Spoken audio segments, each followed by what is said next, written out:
Welcome back to Coin Sense and Nonsense. Today, it's a look at some constitutional coins that I picked up recently. Actually, I got some cool deals on silver and some rarities. We'll look at those another time. But today it's quarters, so let me get set up. We got a few Barbers to look at, a kind of well-polished Standing Liberty, and some Washington quarters, so I'll be right back. All right, so over the last few weeks, I've had an opportunity to grab a couple of silver deals, and there were some constitutional in there. And I always like to have quarters when I can. Some of these are proof. This is 1961. Some of these, there's a big fingerprint on it too. I don't think that's on the case. I think that's on the coin itself. I'll pop a few of these out of here. Those other ones were in cases, but I busted them out. So actually the whole purpose of me sharing these with you is to talk about how you can tell the difference between a proof Washington quarter and a business strike, because the situation came up on this deal. So this one is obviously a proof, and you can see by the contrast there's definitely a frosty eagle and whatnot. And same for this 1959. This one has the requisite mirror background, but what also distinguishes it as a proof coin is the reverse. This is called reverse B. And if you look at the leaf that's like above the A, they're almost fused, or they are fused, they're touching. And so that's reverse B. There's other details that are distinguishing for this hub or this design. If you'll notice to the left of the arrowheads, there are two leaves that are very distinct.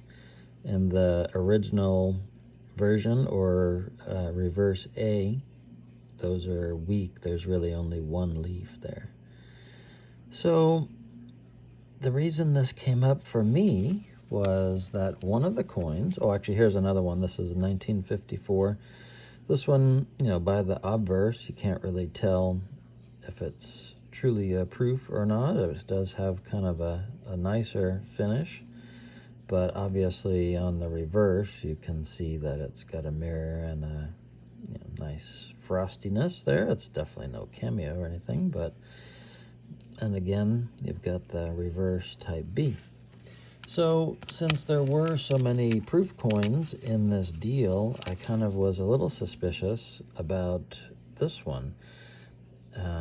It definitely looks a little polished or cleaned, but I wasn't quite sure because it doesn't have a mint mark, and it did have a bit of a shine to it, and on camera now it does look a little more obvious that it's not a proof coin. But the telltale feature is, if you notice above the A there, and actually they do look fused, but the strength of that leaf is missing.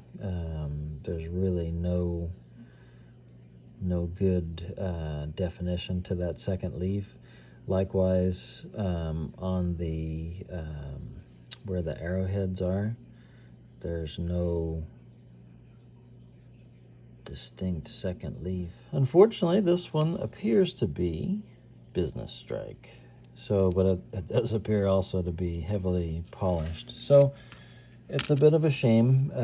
This one also had kind of caught my eye. It does have a bit of a kind of a shiny background in the field there, kind of in that area. I think it's really from polishing. So yeah, this one doesn't have a mint mark, so it is possible that this could be a proof, but not very likely. And so also, with Barber quarters, there were some differences in hubs used or dies that were used. And so the key for these is on the letter E in United and where the eagle's wing is.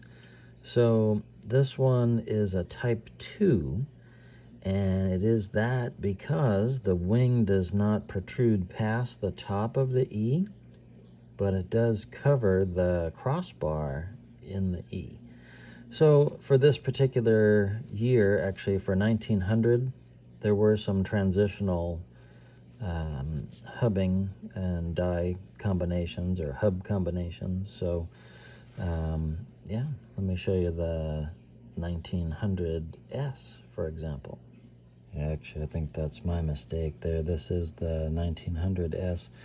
Now that I recall, there's really only the Type 2 reverse on the 1900S, but the 1900 Philadelphia has a possibility of a Type 3 or a Type 2.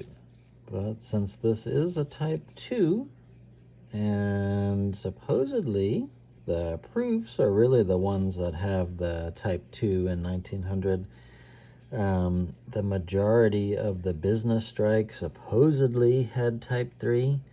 It looks like maybe 60% of the coins, from what I can see, have Type 3 from Philadelphia.